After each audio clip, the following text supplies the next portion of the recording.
Hey there, welcome back to another episode of MVP Business, where we showcase leaders who live through their mission, vision, and passion to drive growth, profits, and loyalty. Today's guests are super special to me. They're Miguel Garcia and Merland Albert. Miguel is a second-generation owner-operator of Julio's corn chips, salsas, and sauces with passion, dedication, and a lot of hard work.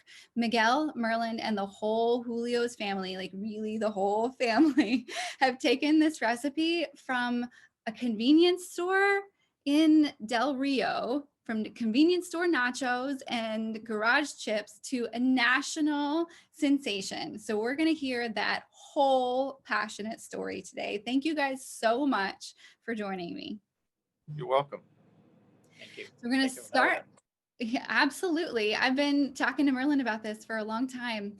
The story of Julio's is absolutely phenomenal. And I don't think, it's on your website, but who reads the stories on websites anymore? So tell me about your dad, Julio, and how this all got started. Right. Yeah, my dad was born in Crystal City in 1930. I like to tell this story when I kind of remember it.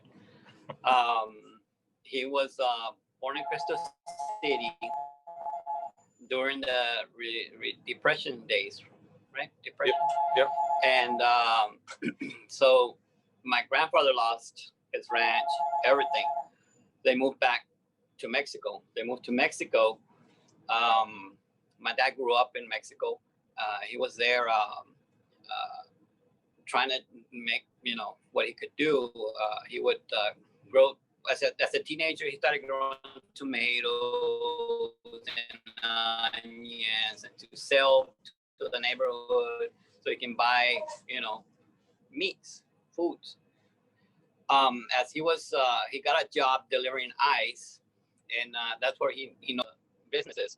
And he asked his mom, who are those cowboys with those big cowboy hats? Where do they come from? He was like, she they come from the Los Americas. My dad, being a teenager, he was really interested in those people. Well, my grandma told my dad, son, you can go to across the border. You can go whether you were born in the United States. My dad didn't even know as a teenager that he was able to cross. Yeah. Once he did that, he ran over here. He moved his parents back to Del Rio when he realized that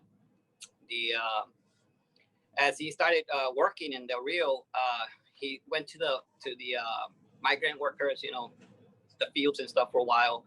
He came back to Del Rio and ended up getting a job at a restaurant, washing dishes, learning how to cook.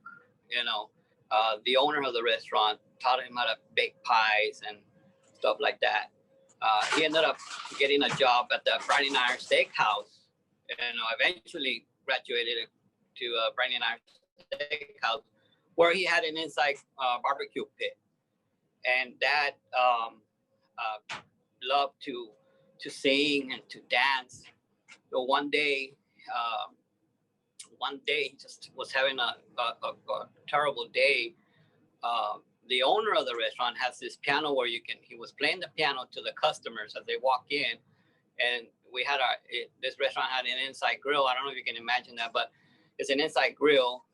And one day he just started banging on the grill with the tongues, Spatula and stuff. Yeah, the spatulas and stuff, and he started dancing. He started playing the grill.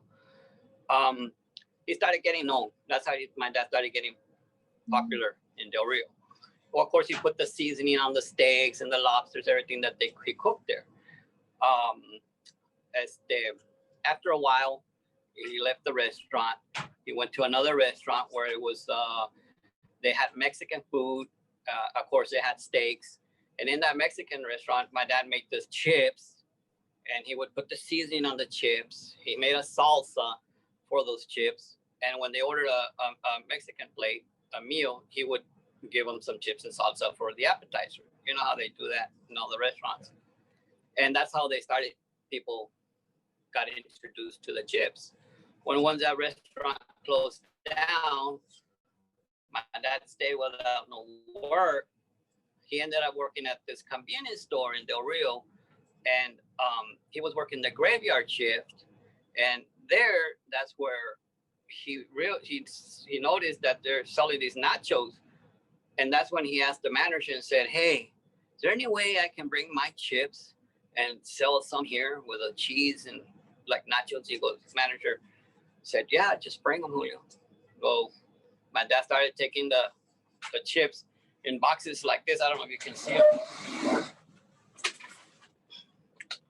He started taking the chips in this type of packaging. That was my dad's packaging.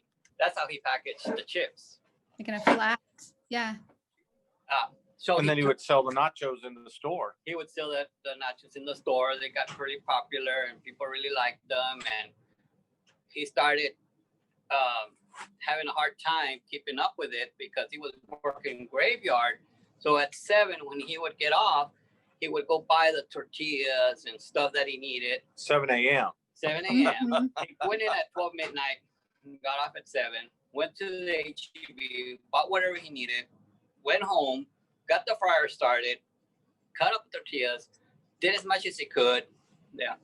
Oh, by the way. That's the original fryer. Oh, that's that so should cool. Be in the You still have that. Institute. Nice. Right. Well seasoned. That's what started Julio's in a garage. Wow. That's the original pot that my dad used to fry up the chips. I can't believe you still have that. So that's amazing. They're at that convenience store. Yeah. Right? Yeah. Actually, I think we're on 35 years now. Yeah. That's amazing. You know, I was just thinking, the founder of Torchy's Tacos talks about how he would take, when he first started, you know, he had a little truck and he would take his tacos on his Vespa and just like give them to absolutely everybody that he could, because he knew that once they tried it, they would love it. And we have that same motto about that. Yeah. And they said, like, what's your Vespa story? Meaning what's, you know, you worked so hard because you believed in your product and what you were giving. And so your dad was there, you know, working to, you know, feed the family, keep up the house. And he knew that he had a product that he really liked, that other people really enjoyed. So he got up in the morning. And the story that I heard is he would pretty much work all day long on making these chips, and then he would take a nap and then go back to the convenience store and work and sell them all night long until that became too much. So then the next step then was what after the convenience store? Well, they actually had people that knew them and would come to their house to get a tray of chips, just like they'd get a tray of chips like this. At your house? Because Miguel would go to the HEB and get all the beer and soda cartons, because this was what the 6-packs come in. And he would get them all, so they would have something, and they would lay the butcher paper, put the chips inside, they would fold it over and seal it. And so they would get this and a tub of salsa at their house and walk up on Saturday mornings, or if they were going to the tailgate party on Friday nights, and they'd grab chips. They'd be lined up, and people that I've met that are best friends with the family tell me on the side, "Oh, you don't understand. There would be 10, 15 cars, 20 people deep waiting in line to get their chips and their tub of salsa to go to the wedding or the football game or the party."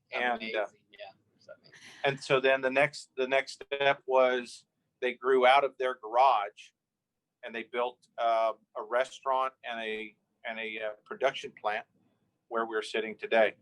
5,000 square feet, about a 500-pound chip line. 500 pounds an hour. 500 pounds of chips per hour. And 2003,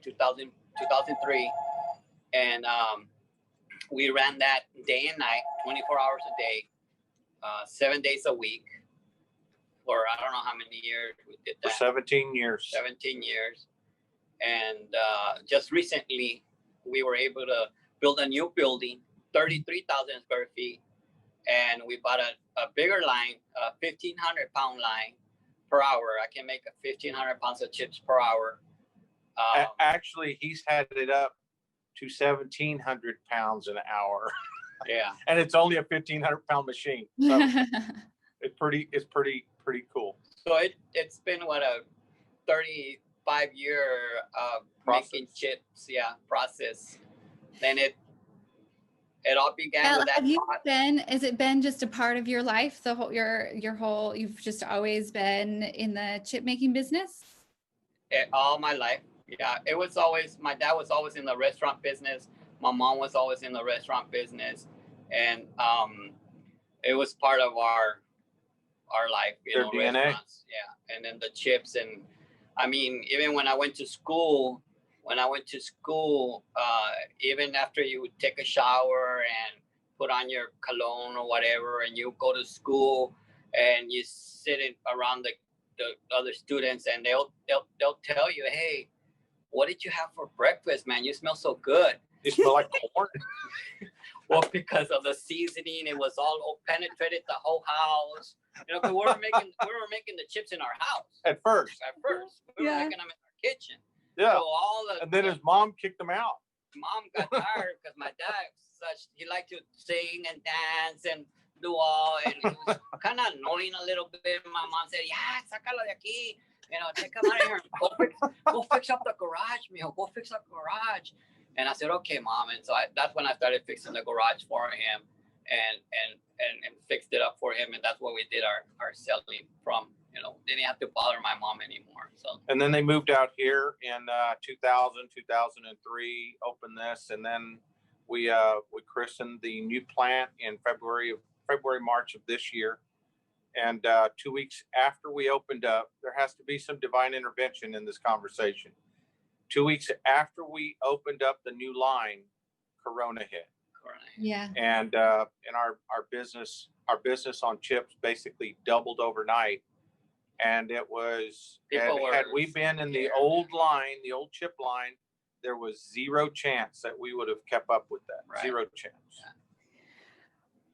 So there's so many things that I want to talk about.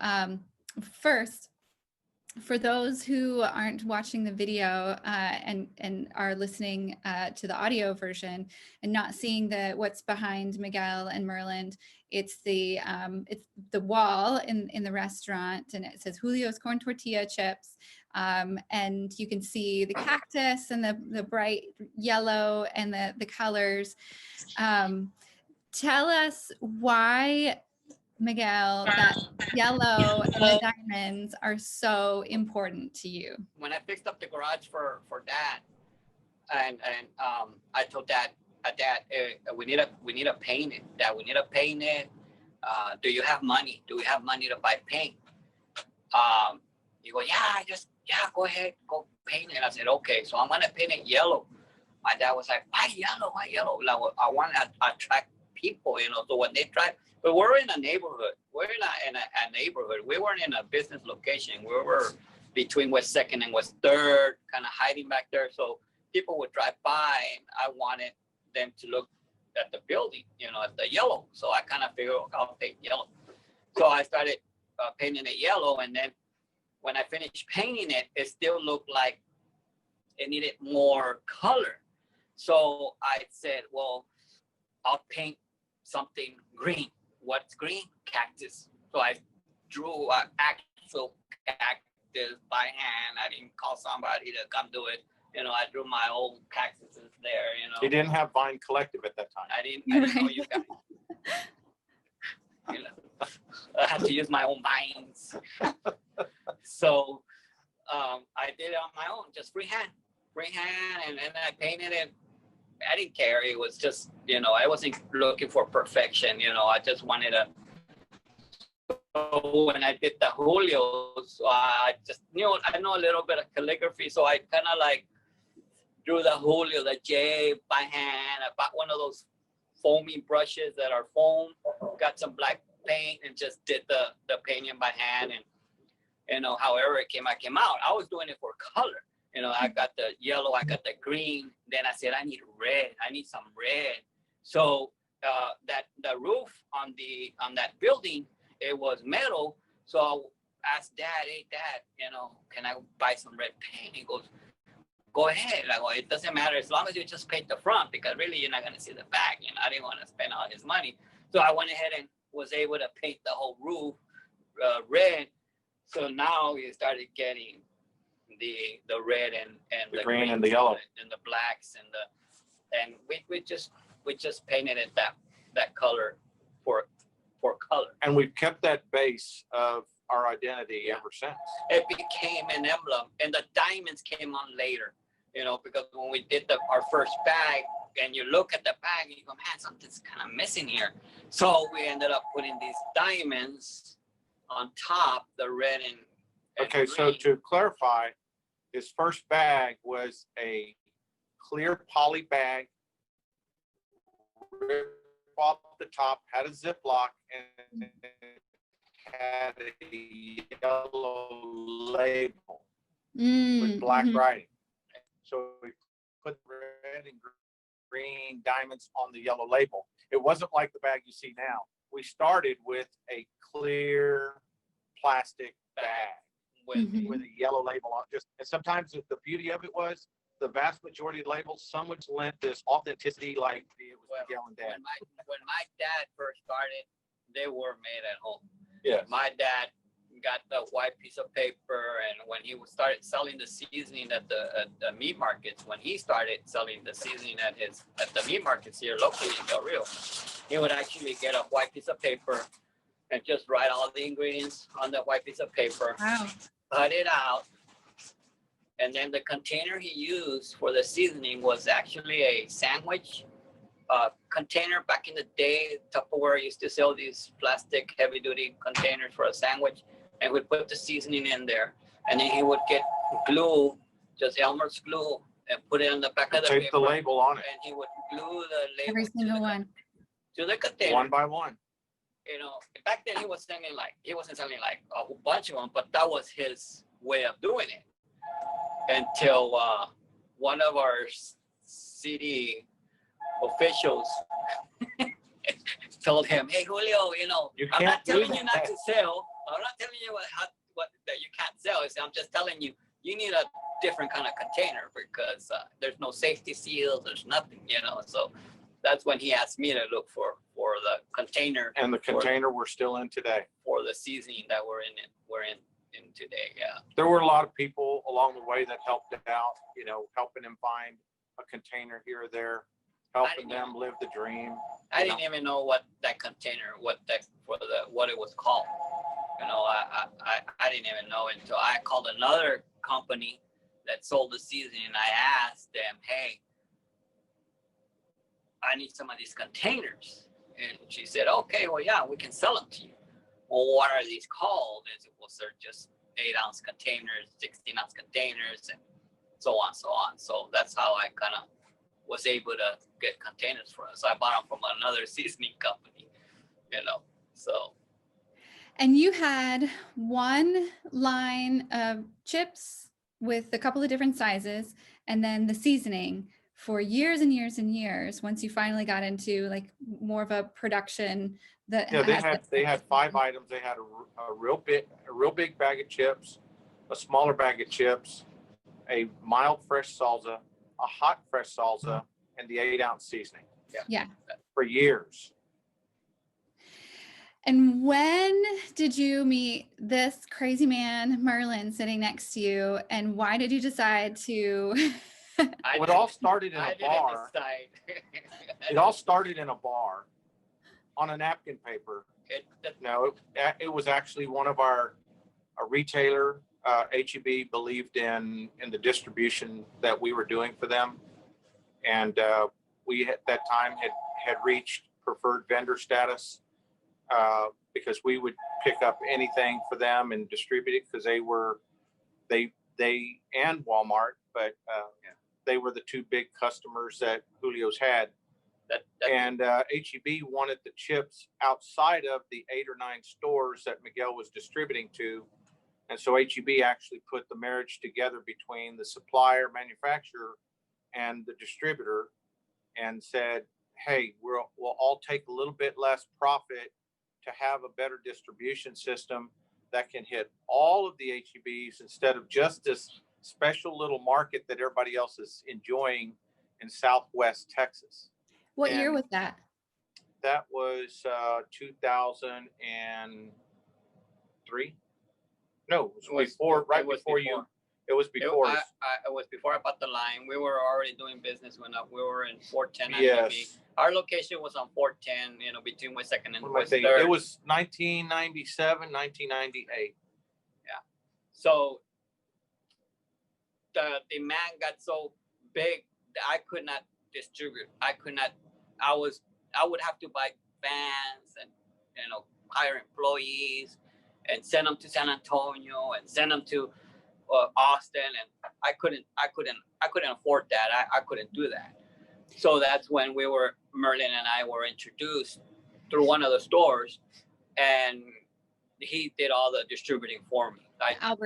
So what we did, what I did different than any other distributor would have, instead of saying, hey, I want the whole pie, I told to put his mind at ease. I said, I don't want any of the stores that you are currently distributing yourself with your people. Yeah. Let me do whatever you can't handle. If you can handle it all, handle it all.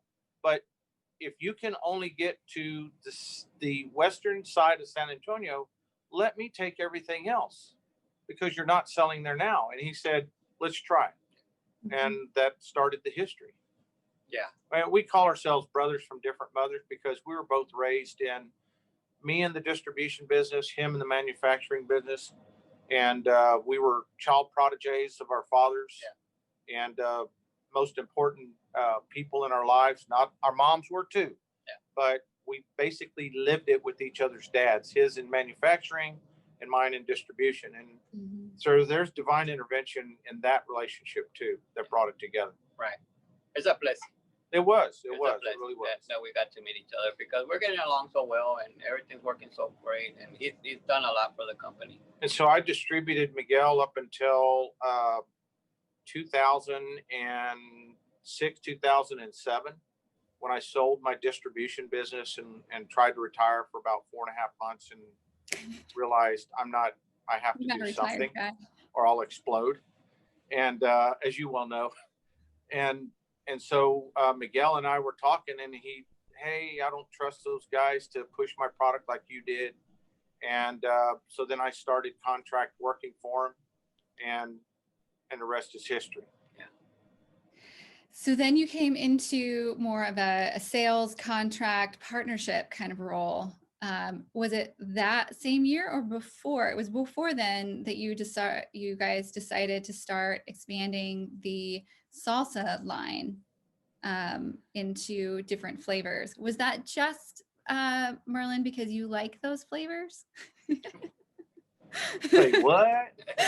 No, so I had been in the distribution business my entire life, and before that, in that I spent about a decade with one of the biggest snack suppliers on the planet, and there were so many different flavors and stuff that I would come across in all the different markets that I visited and in my distributorship, that I would see the different flavor versions in the Valley versus Austin, Central Texas, and Dallas, and learning that even the single biggest snack supplier on the planet didn't sell the same exact product line across every market.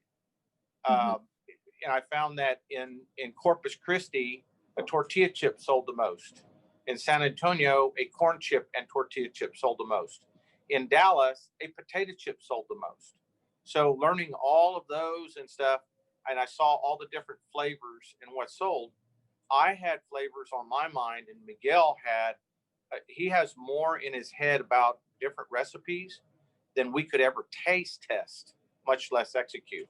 Mm-hmm. And so we just picked on some of the things that we felt were very functional to what we were already doing, but most importantly, expanded upon the authenticity of the Julio's brand and the connection with Mexican flavors and culinary flavors. Mm-hmm. And so some of them, there's a couple of them that came to us but almost everything you see, we've come up with. Right.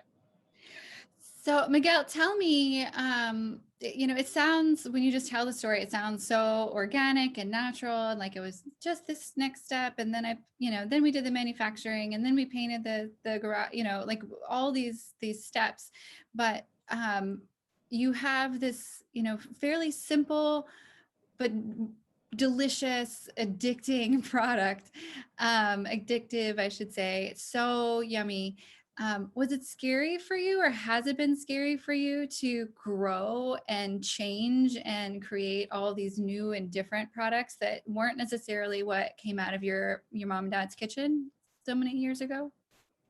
Well, at the beginning, it is, because it's something different. It was hard for me to, go with Merland, because I wanted to do it myself, but once we got to know each other and we started with starting to get balanced, the flavors, it's just something that I like, and I introduced it to him, and he tried it. He introduced it to the stores.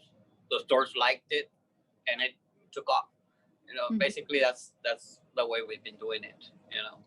And we've had a miss here or there, but they're far and few in between when we put it out there, that it doesn't work and doesn't stay or have staying power. So let's talk about that a little bit, because I know a lot of, there's so many people just aren't aware of all the similar stories of people who have their own recipe. They're trying so hard, and they get it into a store and it does well, and they go, oh, okay, here's another flavor, and then it doesn't. One of them doesn't fly. One takes off, and the other one doesn't. What's your advice or recommendation on how to go about that? When we first started selling the chips, before I got introduced to Merland, when we would go to the stores, when I first got started, I would just say, like, for instance, with the seasoning, I would do demos. Mm-hmm. I do demos. I may ask my mom to make me a brisket, with Julio seasoning. So I took that roaster and I took it to the store, and I got some flour tortillas, and I started making little taquitos, and I gave them to the customers so they could taste the seasoning. And I did that a lot. I did that a lot for a long time, for many years, and that helped get the product known. And we did the same thing with the chips and the salsa. We did demos in all the grocery stores here locally and out of town as well. And that really, really, really helps sell the product and get the people to know it. And of course, you talk to the customer, and then you tell them the stories how you got started, and people like that. And that's how we did it. That's how we did it. Stephanie, not that I've ever been known to digress, but I want to share a couple of points that kind of get lost in the story. Mm-hmm. While our dads were the stabilizing forces and teaching us business and stuff, every time we talk about a flavor or a recipe, he refers to my mom, my mom, my mom. So if you ask me, from being involved in the company as long as I have, his dad was the driving force, and his mother was the culinary skills that were passed on to him. And every time, oh, my mom used to do this, and my mom would say this, and my mom on the food side, and then on the business side and making it and selling it, and that is always the dad. And it's just that marriage, man, woman, good cop, bad cop, that rounded him into as growing up with my mom's at the house. That was her. She said she will make some rice, and she'll say, "Mijo, here, taste it." And he was the guinea pig. And she'll say, "Does it need anything else? Does it need whatever, tomatoes, salsa, whatever?" So, "No, Mom, it's good." And when she made a pot of borracho beans, and she would say, "Mijo, come here, taste it." And I would taste it, and she'd say, "Does it need more, no, garlic?" Mom, it's great. It's great. And basically, I knew a lot of my flavors from that, Mm-hmm. because you start building a palette of flavors. The other point that I was wanting to make by starting that was Julio and Liliana were so Lilia, as they were so what's called la familia. It's the family. So Miguel grew up in a small house like my family of 8 did, and Julio's nephews and nieces were in Acuna and found themselves basically homeless. Right. And he went over, brought them over to the U.S. side and adopted them. And they all lived in the same house. And that was 10 kids. 10 kids. Miguel and his 3 brothers and sisters and 6 others in the same small house. And Miguel would talk about, hey, a really good week at the house was when I got to turn to sleep on the bed. But that is what family does. So Lilia worked at the school for 40 something years. That's the cafeteria. Julio would hold 2 or 3 jobs and making chips and whatever to put food on the table and a roof over the head of the family. Right. Mm-hmm. And that is a part of the rags to riches story that sometimes doesn't get told. But in this day and time, it's what people need to hear, that it was never about him or her. It was about their kids and their adopted kids. Dad and mom did a lot of the sacrifice. You know, we just kept it going. Even when mom and dad were the ones that did all the hard work, you know. Yeah. And I want to just take that moment too to say, you know, when you think about sacrifice and hard work, you think about struggle and you think about, you know, all the people and the kids in the house. But then before this call started, you showed me a picture of your dad dancing in the kitchen with a doll. And like you said, you know, at the restaurant, he was the one banging the pots and pans. You want to see it? Yeah, please. Look at that smile. I mean, that's a happy man.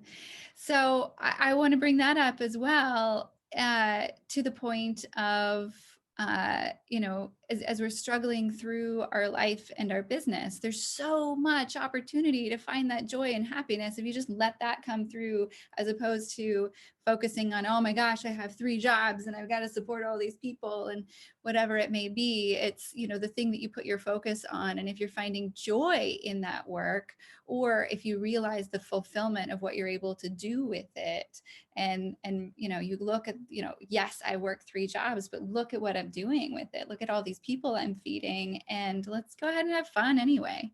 Or because of my dad, that picture you saw, I think if my dad hadn't changed to that, I think he would have probably ended up quitting the restaurant, you know. And he made that fun, and he said, I don't care, I'm gonna do it. He started playing the grill, pots and pans, singing at Rancho Grande.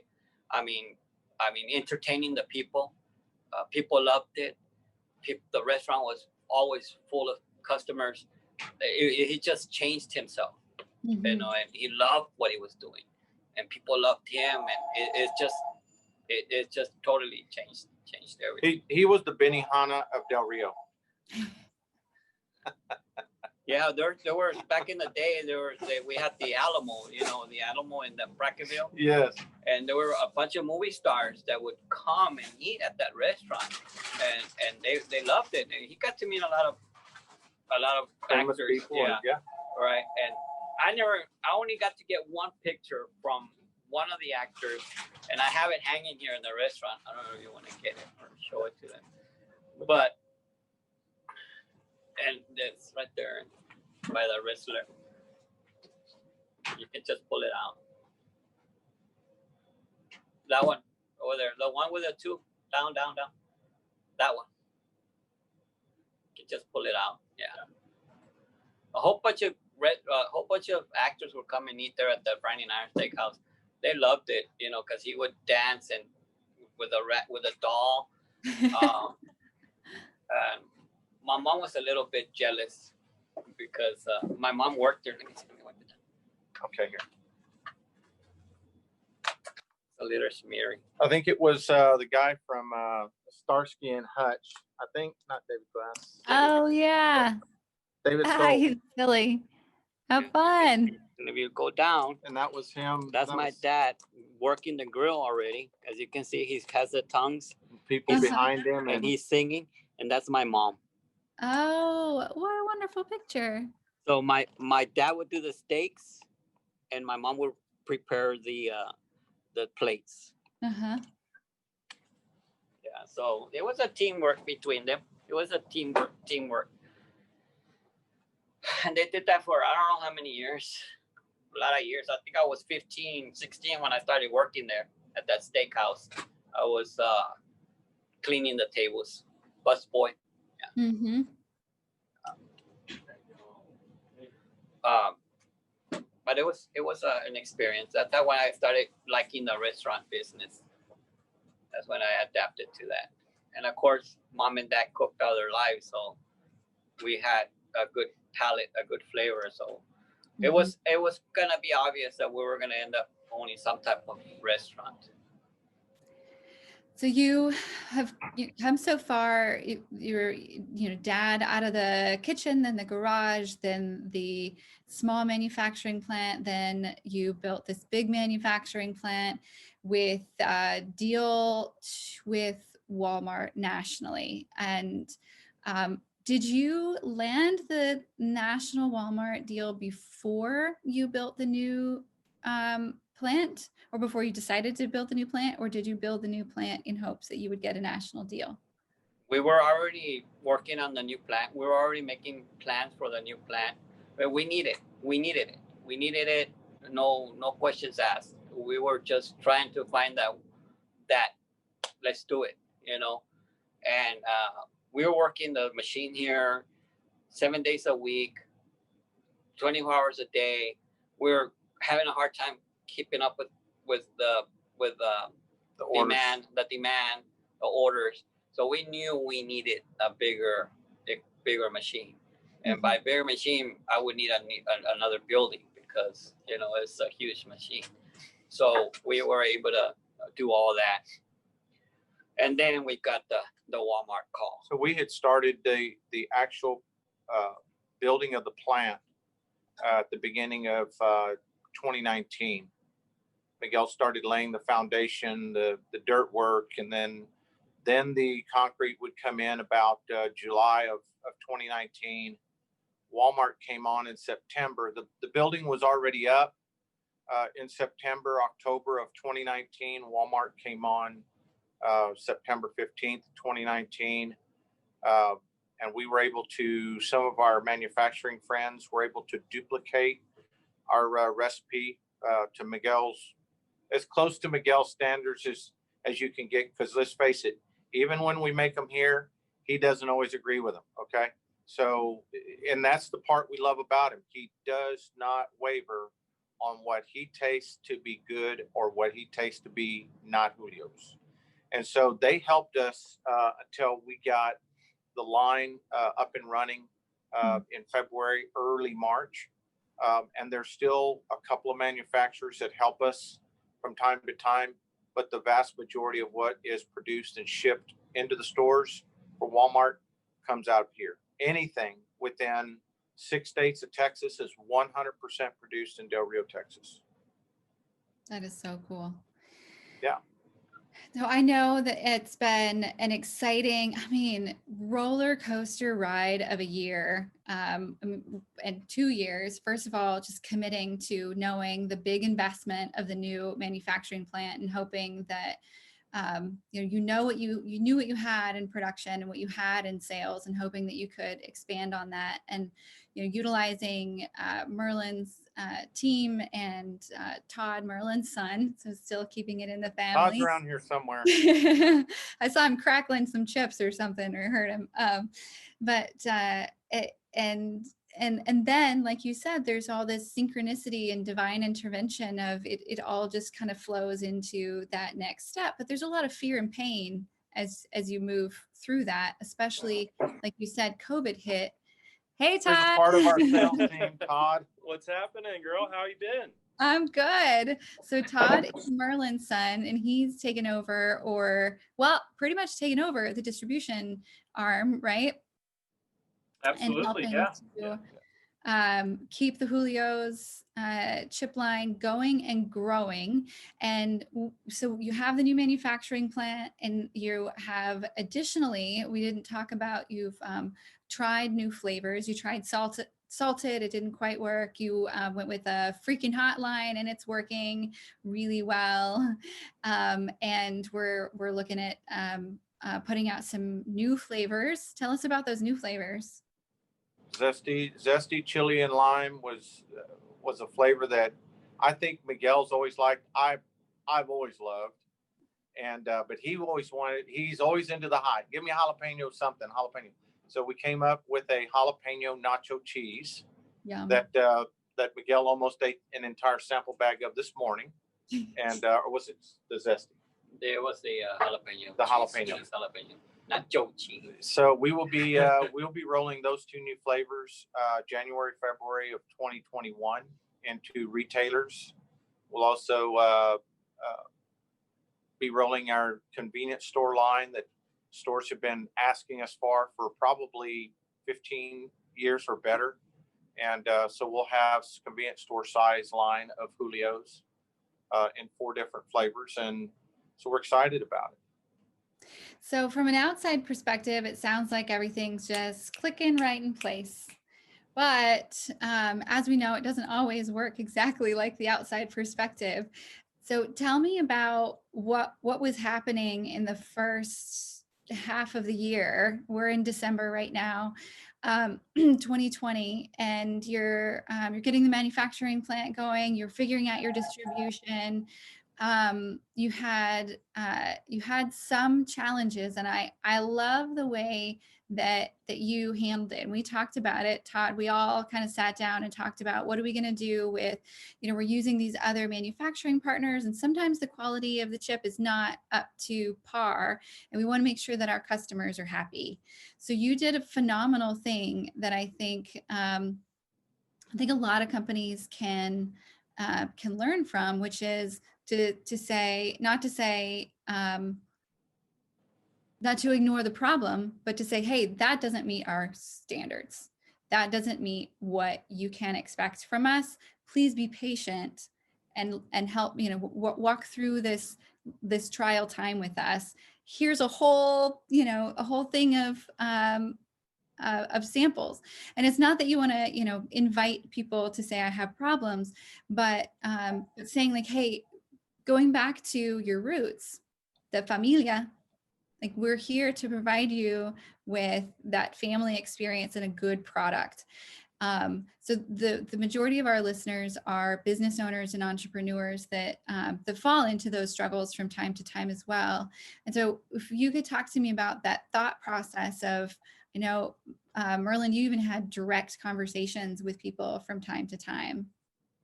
Well, every single, and here's the beauty about what Miguel's passion, commitment, and his compassion at times to his customers was even more than what I held my standards to, a level that most other distributors or business owners would have done. My customers were number one, and the quickest way to get fired from my company was not take care of my customer.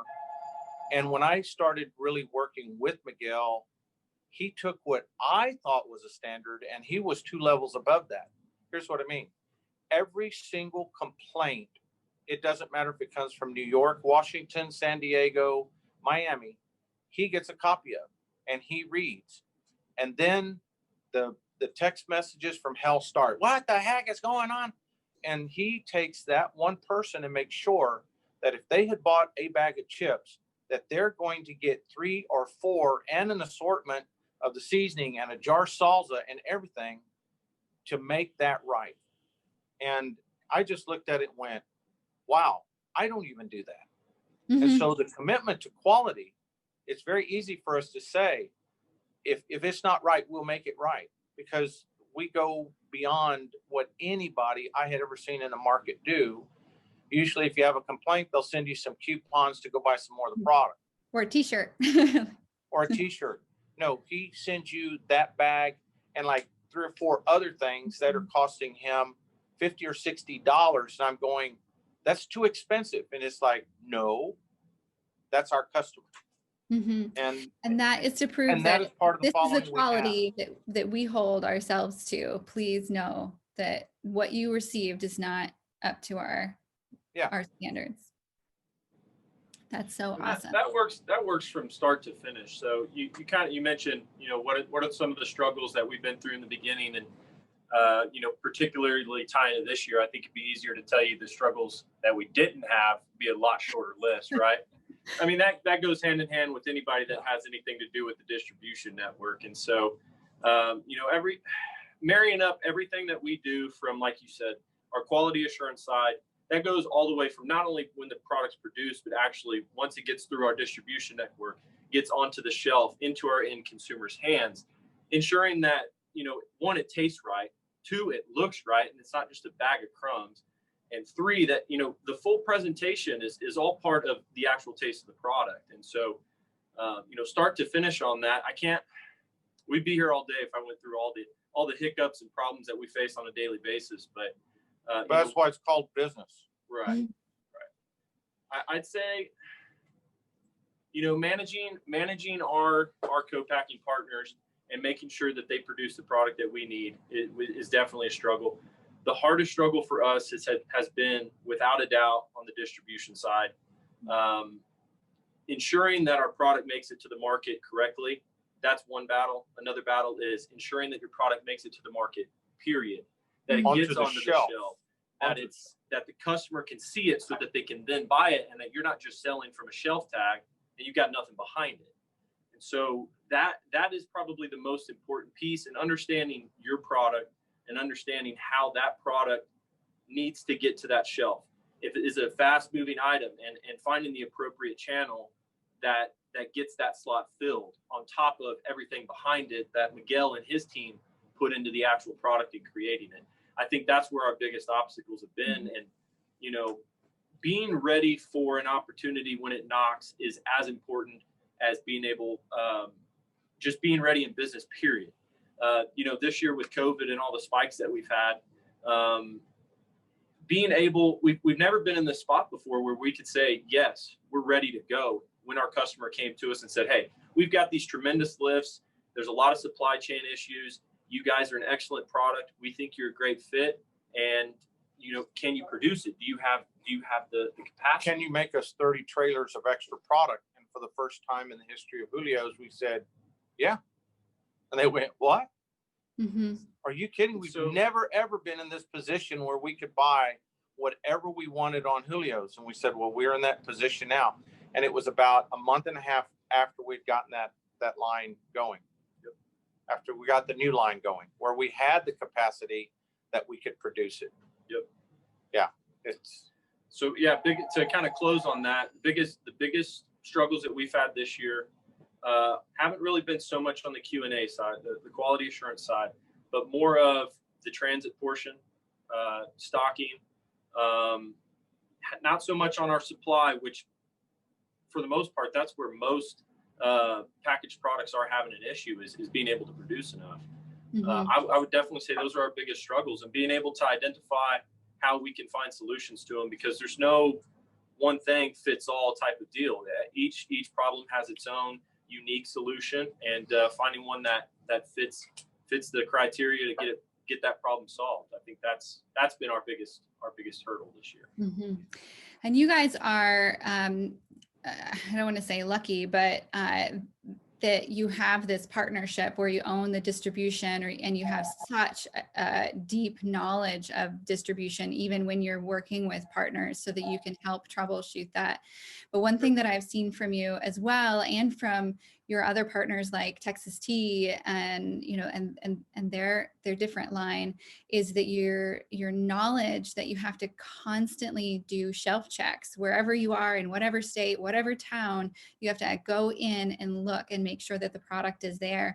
And I think that's a really good point. Thank you, Todd, because a lot of new product lines think, well, once I get it in distribution, then boom, we're gonna, you know, start selling stuff. Absolutely. We always love to joke around, and we say, when a retailer gives us a shot, which a lot of the times that can be a very difficult task in itself, but we like to joke amongst ourselves and say that's when the real work begins. Yeah. Because if they say yes. Exactly. You all they're giving you is literally a real estate spot, a spot that says, this is yours. This is where you can sell from.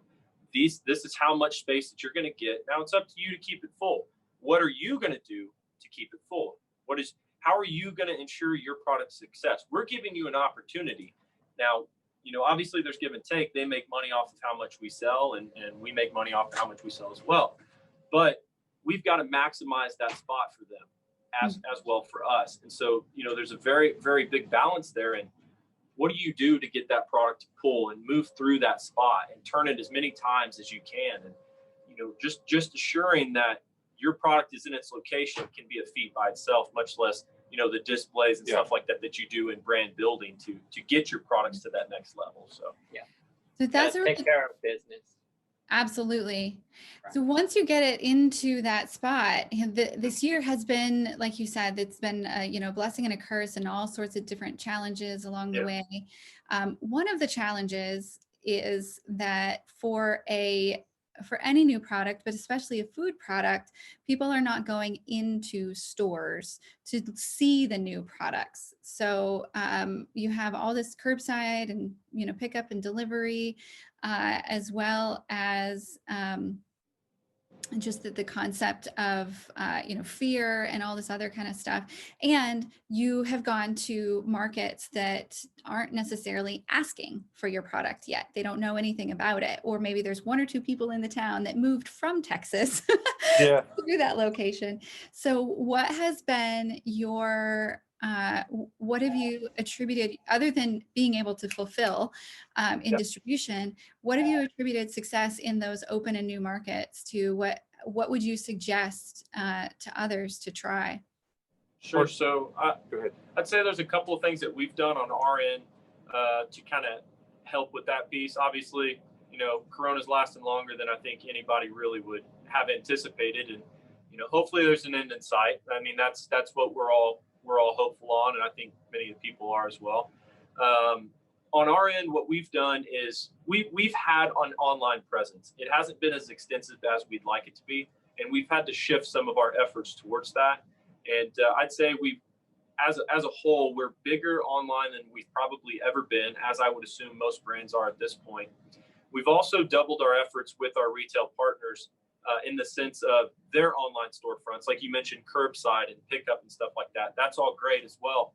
A lot of retailers, they've started focusing more and more on the digital side, through couponing and stuff like that.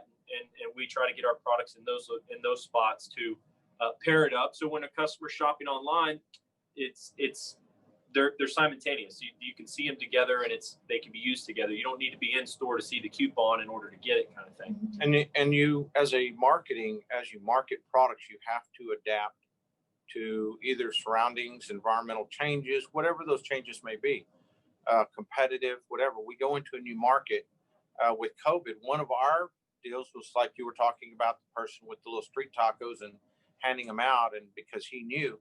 We have said that time and again, if we get our product into somebody's mouth, it's over. It's done. We don't have to promote anymore. But with COVID, we cannot live sample in the new markets that we've gotten into 7 additional states out west, outside of Texas. So you have to be more creative with your marketing efforts.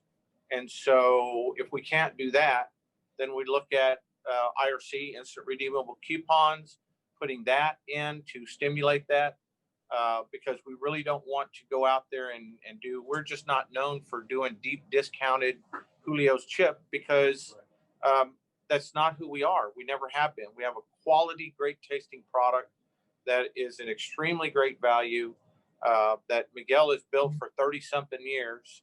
And so we have to figure out how to market it differently without just giving it away like a lot of other people would. So to anybody watching this, it would be, when times change like COVID, you have to change with those times, or you get run over, get left behind, or you're no longer in existence. Mm-hmm. And so we look at different ways of marketing Julio's in those new markets outside of what our normal mantra would be, is maybe run a promotion, get a display, but definitely spend a ton of money sampling the product.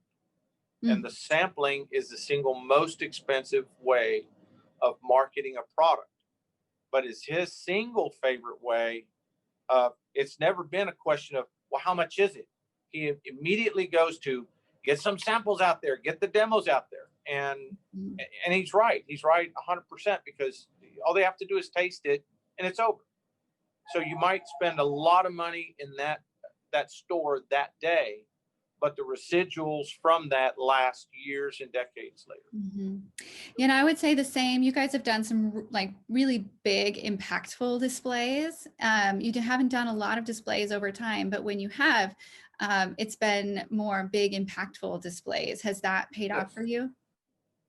Yeah, absolutely. I mean, anytime you can get your product into a second location, you know, in a store, you're going to see great sales from it. But most of the time when we do like a promotion or something, it's to drive trial, and the display is just the holding power of that. It also helps bring awareness where a customer could have overlooked it as they go by, right?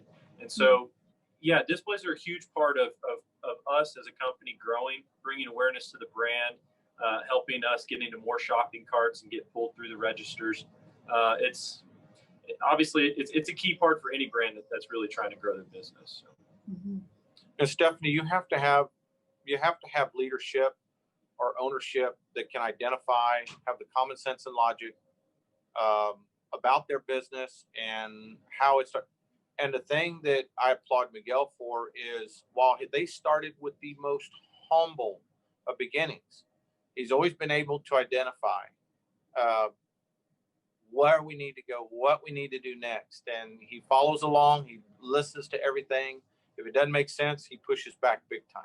Mm-hmm. And there's times we've locked up. Like the time I got accused of trying to put crap in a bag and sell it to sell, because that is his protectionary device, internal DNA that says, if it doesn't pass my taste test, it's not going on the shelf. And so we have those disagreements. But he started from the very first route.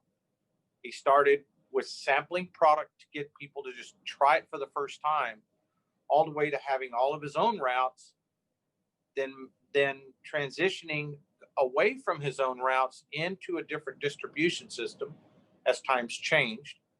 And then he and I working together, and him pushing back on certain things for me, and then I push back on certain things. It's not always, we kind of look like a duck on water. Looks great up on top, but we're paddling like hell underneath. Mm-hmm. And most business people do that. Mm-hmm. So it's no great secret. You have to have good leadership, and you have to have somebody who has the vision to be able to do that, or see that's where we need to go, and let's go. And so his commitment to quality is first and foremost, and to great tasting recipes, whatever it is we come up with. And if it doesn't pass his test, you will never see it on the shelf. And so that's something that he brings to this company that I hope we never, ever lose. There's times we want to go, get out of the way. Yeah. But no, he runs it. He runs it. Absolutely. And the fact that you have so many employees that have worked with you guys for so long is a huge tribute to that you are living the Familia concept of business, and that the leadership style that you have is working, that you have not only a dedication to the quality, but a dedication to the quality of life that is necessary to keep people wanting to come back to work. So good job. Well done on a fantastic, amazingly delicious product. And I've known about these flavored chips for too long for them to not be on the shelves yet. I can't wait to eat them again. So hopefully the jalapeno nacho and the chili lime will be. Yeah, let me grab a bag so you can kind of get a sneak peek on what we're working on. Sneak peek. Not the actual film. We're still working on that with Vine Collective. No, Vine Collective already has it finished. We're waiting to some of the sample products. That's the jalapeno nacho cheese. Yum. And there will be plenty of seasoning, savory seasoning. And this is the zesty chili lime, which is kind of a little jalapeno spike to it, but outstanding flavor profiles. They are so good. I'll tell you what, Miguel, I don't know if you know this story, but the first time I was ever introduced to Julio's chips was in college. I had 2 female roommates, and I walked out of my room, and my roommate was sitting on the couch watching movies, and she had the biggest bag of chips I've ever seen in my life. And she was bear hugging them with a can of black beans, just like straight up digging the chips out of a can of black beans. I'm like, what in the world are you doing? And she's like, oh my God, you never tried this? And I'm like, no. She's like, it's Julio's. You've never tried it? And I'm like, no, but I didn't grow up in Texas, so that's probably why. And she's like, well, come here. And I sat down, and then I was bear hugging the bag of chips for the rest of the movie. And I was like, why have I never had this before? That happened. Something similar like that happened to us one Christmas day. We were at my brother's house, and my dad and my mom were all sitting there, and my niece invited a friend from an army or one of those soldiers. She invited him to have turkey with us that Christmas day. It was Christmas or Thanksgiving, I'm sure what it was. Yeah. And we were sitting there, and we had a whole bunch of chips on the table, and Julio's chips, and I had donated I don't know how many pallets of chips to the military, and they shipped them out to all the where they were out stationed. And he looked at that bag, and he goes, man, I've eaten those chips over there at wherever he was stationed at. I don't know, Afghanistan or somewhere out there. Yeah, it's like Iraq, way out there. Yeah. And they sent us a whole bunch of chips, and man, those are great. So he starts grabbing some and eating them. And my niece says, I can't remember his name. He says, do you like them? He goes, yeah. I said, well, this is Julio right here. This is Julio. My dad was sitting there. Said, what? I'm sitting in the Julio family. Did not know where he was at. We were like all excited for him, like, what? Yeah, this is dad and mom. It's like he met Elvis and his family. Yeah. And we've had so many stories like this, just from customers from all over. And, we get posts all the time on Facebook and just some really famous people, every now and then you'll get like a George Strait or somebody like that chimes in, and they're like, hey, love the chip. I will say probably the funniest one that I saw was actually, I think it was like Kyle Park or somebody that they chimed in, and it's probably the only complaint that we ever get outside of, crushed product, because we have a really thin chip. They chimed in, they go, absolutely love the chip. Best chip ever. Crappiest bag. Because when you open it, a lot of times the bag will just tear all the way down the side. So we've worked on the bag since then, and not near. We have a anti-tearing bag, right? Yeah. But so I would get hit by retail buyers going, you've got to do something about that ripping bag. That's the number one complaint we get. And I go, What's wrong with y'all? It's a single serve bag. You're Exactly. supposed to eat it all. You're not supposed to close it back up.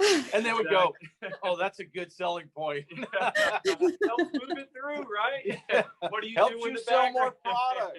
It wasn't designed like that. Like a lot of people have been led to believe we designed the bag to rip down the side, so you got to eat the whole thing. No, but it's definitely a perk, right? Stephanie,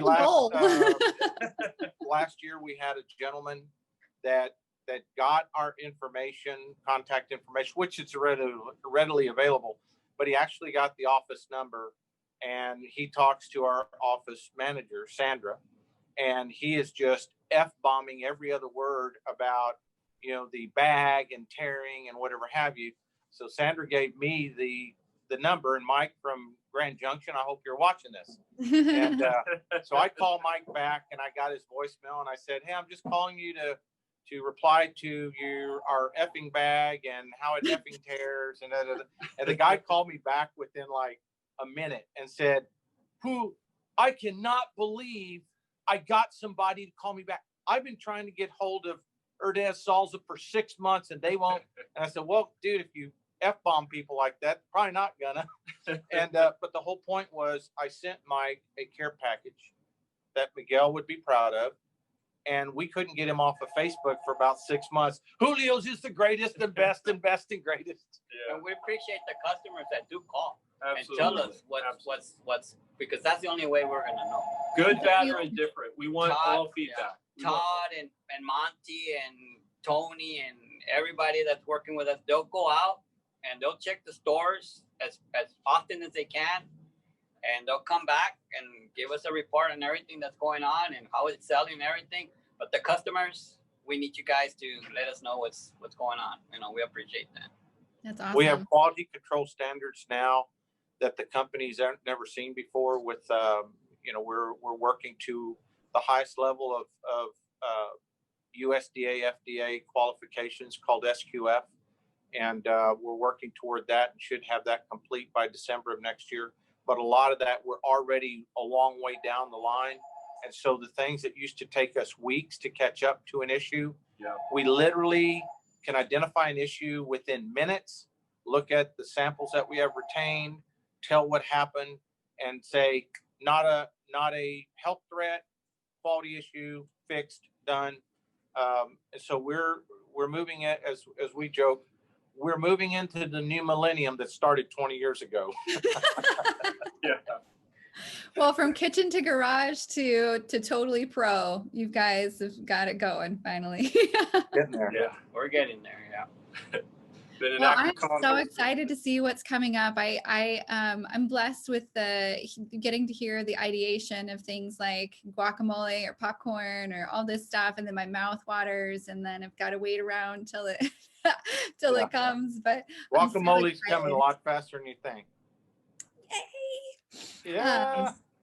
But thank you guys so much for sharing the journey and all of your time with us. I'm so excited, and like literally for sharing your journey with Vine Collective. I know we worked with you, and Envision Creative has worked with you for years, and we've just been really blessed to be on this path and on this journey with you. So thank you so much for that and for sharing your story with everyone else. Awesome. Thank you for helping us out with those new designs. Yeah, back designs are great. Remember, without you and Sarah, we couldn't do what we do. Have a package to sell it in, right? Awesome. Definitely. I know Merland needs our help. He needs everyone's help. We're all in the family together. Correct. We definitely are. Yes, ma'am. Definitely are. All right. Thank you so much. Thank you. Bye-bye, Stephanie.